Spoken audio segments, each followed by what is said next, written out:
Hi, welcome to Sherin's kitchen. இன்றைக்கி நம்ம கிச்சனில் அருமையான லஞ்ச் பாக்ஸ் ரெசிபி, அதுக்கு ஒரு சைட் டிஷ் தான் பண்ண போகிறோம். என்ன ரைஸ் பண்ண போகிறோம் அப்படின்னு பார்த்தீங்கன்னா, கருவேப்பிலை சாதம் தான் பண்ண போகிறோம். நம்ம பசங்களுக்கு நிறைய விதமாக கருவேப்பிலை சாதம் செஞ்சு கொடுத்துருப்போம். சிலருக்கு வந்து கருவேப்பிலை சாதம் பிடிக்கும், சில குழந்தைங்களுக்கு பிடிக்காது இல்லையா?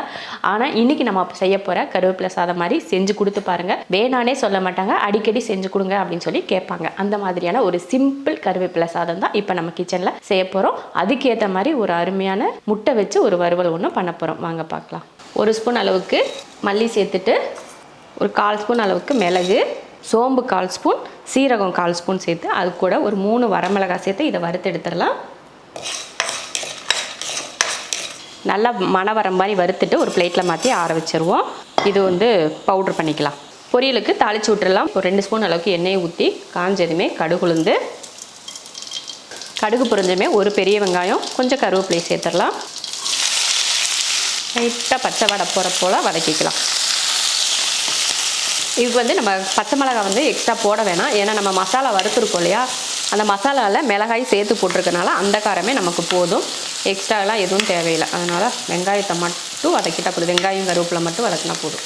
வெங்காயம் ஓரளவுக்கு இந்த போல் வதங்கினதுக்கப்புறமா இதில் நான் வந்து புடலங்காய் சேர்த்துக்கிறேன். ஒரு புடலங்காய் 200 கிராம் அளவுக்கு புடலங்காய் எடுத்து இந்த மாதிரி சின்ன சின்ன பீஸாக வெட்டி எடுத்துருக்கேன். அதை சேர்த்துக்கலாம். சேர்த்துட்டு இதில் கொஞ்சம் மஞ்சள் தூள் சேர்த்துருவோம். காய்க்கு ஏற்ற போல் உப்பு சேர்த்துக்கலாம். உப்பு சேர்த்துட்டு நல்லா கலந்து விட்டுருவோம். இதை கலந்து விட்டுட்டு கொஞ்சம் காய் வேகிறதுக்காக தண்ணி ஊற்றுவோம். அவ்வளோதான். இந்த காய் முங்குற அளவுக்கு மட்டும் தண்ணி, காய்க்கு மேலே வந்து எக்ஸ்ட்ரா இருக்கக்கூடாது. அந்த காய்க்குள்ளேயே இந்த மாதிரி தண்ணி இருக்கிற மாதிரி சேர்த்துட்டு இப்போ மூடி போட்டு வேக விட்டுருவோம். காய் வேகிறதுக்குள்ளே வறுத்த மசாலா பாருங்கள் நல்லா ஆறிடுச்சு. இதை பவுட்ரு பண்ணிக்கலாம். தண்ணி ஊற்றக்கூடாது, பவுட்ரு மட்டும் பண்ணி எடுத்துக்கலாம். காய் வந்து நல்லா வெந்துருச்சு. நல்லா வெந்து எண்ணெய் பிரிஞ்சு வர ஆரம்பிச்சிருச்சு பாருங்கள். இந்த டைமில் நான் வந்து இதில் 2 முட்டை சேர்த்துக்கிறேன். 2 முட்டை போட்டுட்டு கொஞ்சம் ஒரு பிஞ்ச் அளவுக்கு உப்பு, ஏன்னா முட்டையில் வந்து உப்பு இருக்காது இல்லையா, அதனால் கொஞ்சம் உப்பு போட்டு இதை நல்லா கலந்து விட்டுருவோம்.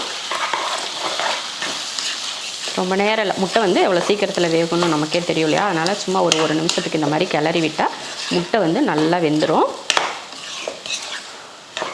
நல்லா முட்டையை போட்டு இது போல் ஒரு நிமிஷத்துக்கு நல்லா கலந்து விட்டுட்டு பாருங்கள், நல்லா முட்டையும் நல்லா வெந்துருச்சு.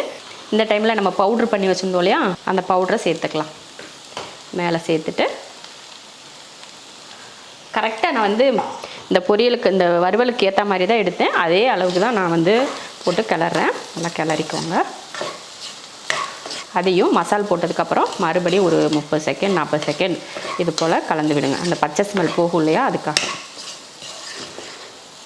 அவ்வளவுதான். அருமையான புடலங்காய் முட்டை வறுவல் ரெடி ஆயிடுச்சு. ரைஸ்க்கு மசாலா வதக்கிக்கலாம். அதுக்கு முதல்ல ஒரு கடாய் வச்சுட்டு ஒரு 2 ஸ்பூன் அளவுக்கு எண்ணெய் ஊற்றிக்கலாம். 6 போல் பூண்டு பல் ஒரு 3 பச்சை மிளகாய், நமக்கு காரத்துக்கு ஏற்ற மாதிரி பச்சை மிளகாய் 3 சேர்த்துக்கலாம். சேர்த்துட்டு இதை நல்லா வறுத்துருவோம். அடுத்ததாக நல்ல நம்ம கையில் ஒரு கொத்து கருவேப்பிலை சேர்த்துடலாம். நமக்கு ரைஸ் எவ்வளோக்கு தேவைன்னு பார்த்து சேர்த்துக்கோங்க. நான் வந்து ஒரு 3 பேர் சாப்பிடக்கூடிய அளவுக்கு ரைஸ் போட போகிறேன். அதனால் நான் வந்து அதுக்கேற்ற மாதிரி கருவேப்பிலை சேர்த்துக்கிறேன். நல்லா நம்ம கையில் ஒரு கைப்பிடி, நம்ம கையில் இப்படி இறுக்கி பிடிச்சா ஒரு கையளவுக்கு இருக்கணும். அந்த போல் கருவேப்பிலை சேர்த்து வதக்கலாம்.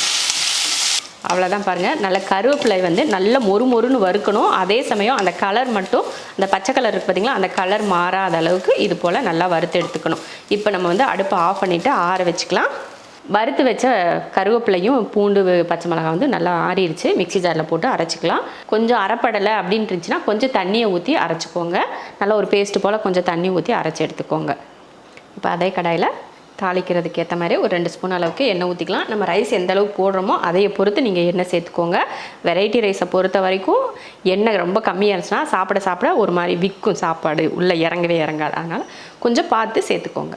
எண்ணெய் நல்லா காஞ்சதும் கொஞ்சம் கடுகு உளுந்து போட்டு பொரிய விட்டுட்டு, அது கூடவே பார்த்திங்கன்னா 1 ஸ்பூன் அளவுக்கு கடலைப்பருப்பு, 1 ஸ்பூன் அளவுக்கு உளுந்து எடுத்து அதையும் சேர்த்துக்கலாம். நல்லா பொன்னிறமாக வரட்டும். நல்லா கலர் லைட்டாக மாற ஆரம்பிக்கட்டும். கலர் நல்லா மாறிடுச்சு. இந்த டைமில் 2 வரமிளகாயும் கொஞ்சம் கருவேப்பிலையும் சேர்த்துக்கலாம். அவ்வளோதான். இப்போ நம்ம வந்து அரைச்ச பேஸ்ட்டை சேர்த்துடலாம். பாருங்கள் எப்படி அரைச்சிருக்கோம் பாருங்கள், நல்லா வலுவலுன்னு அரைச்சிருக்கோம். அந்த பேஸ்ட்டை இது கூட சேர்த்துடலாம். இது கூட வெங்காயம் எதுவும் மறுபடியும் சேர்க்க தேவையில்லை, வெறும் பேஸ்ட் அந்த தாளித்ததுக்கப்புறமா பேஸ்ட் அப்படியே சேர்த்துக்கோங்க. கொஞ்சோண்டு மஞ்சள் தூள், நிறைய வேணால் கொஞ்சமாக சேர்த்துக்கிட்டு அப்படியே கலந்து விட்டுருவோம்.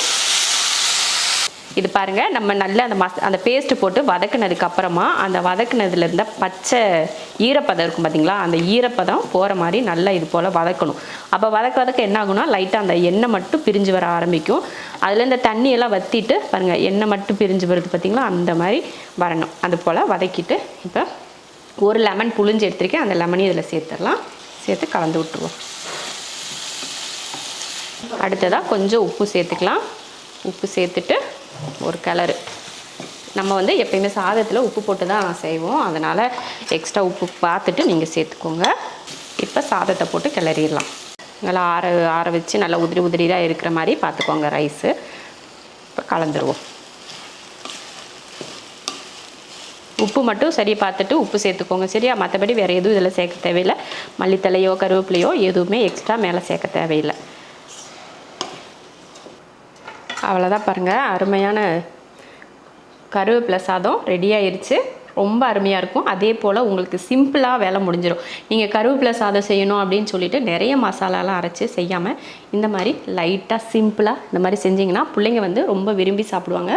கருவேப்பிலை சாப்பிட்றதே பொதுவாகவே ரொம்ப நல்லது. சரி, இந்த மாதிரி சிம்பிளான ஒரு கருவேப்பிலை சாதம் செஞ்சு கொடுத்தீங்கனாலும் ரொம்ப அருமையாக சாப்பிடுவாங்க. அந்த லெமன்லாம் போட்டிருக்கிறதுக்கு அதுக்கும் டேஸ்ட் வேறு லெவலில் இருக்கும். கண்டிப்பாக இதே மெத்தடில் ட்ரை பண்ணி பாருங்கள். சின்னவங்களுக்கு மட்டும் இல்லை, பெரியவங்களுக்குமே கொடுத்து விட்றதுக்கு, ஆஃபீஸ்லாம் கொடுத்து விட்றதுக்கு ரொம்ப ஒர்த்தாக இருக்கும் இந்த ரைஸ். நீங்கள் சீக்கிரமாக வேலை முடிக்கணும் அப்படின்னு நினச்சிங்கன்னா இந்த ரைஸ் உண்மையாகவே உங்களுக்கு ரொம்ப ரொம்ப யூஸ்ஃபுல்லாக இருக்கும். இது போல் சைடிஷ் வந்து இந்த மாதிரி புடலங்காயில் இது போல் ஒரு அருமையான ஒரு சைடிஷ் நல்லா வெரைட்டி ரைஸ்க்கு ஏற்ற மாதிரி இந்த மாதிரி செஞ்சு அப்படியே கொடுத்து விட்டிங்கன்னா, நீங்கள் வந்து முதல்லே வறுவல் செஞ்சு வச்சுக்கோங்க. அப்போ ஆறிடுச்சுன்னா மதியம் சாப்பிட்றதுக்கு நல்லாயிருக்கும். சூடாக போட்டு கொடுக்குறத விட மதியம் சாப்பிட்றவங்களுக்கு கொஞ்சம் ஆற வச்சு போட்டு கொடுத்திங்கன்னா அவங்க நல்லா சாப்பிடுவாங்க, அந்த ஸ்மெல் இல்லாமல். இந்த மாதிரி செஞ்சு கொடுத்திங்கன்னா அருமையாக சாப்பிடுவாங்க. அருமையான லஞ்ச் பாக்ஸ் ரெடி. இதே போல் லஞ்ச் பாக்ஸ் நீங்களும் செஞ்சு பார்த்துட்டு எப்படி இருக்குன்னு சொல்லிவிட்டு கமெண்ட்டில் சொல்லுங்கள்.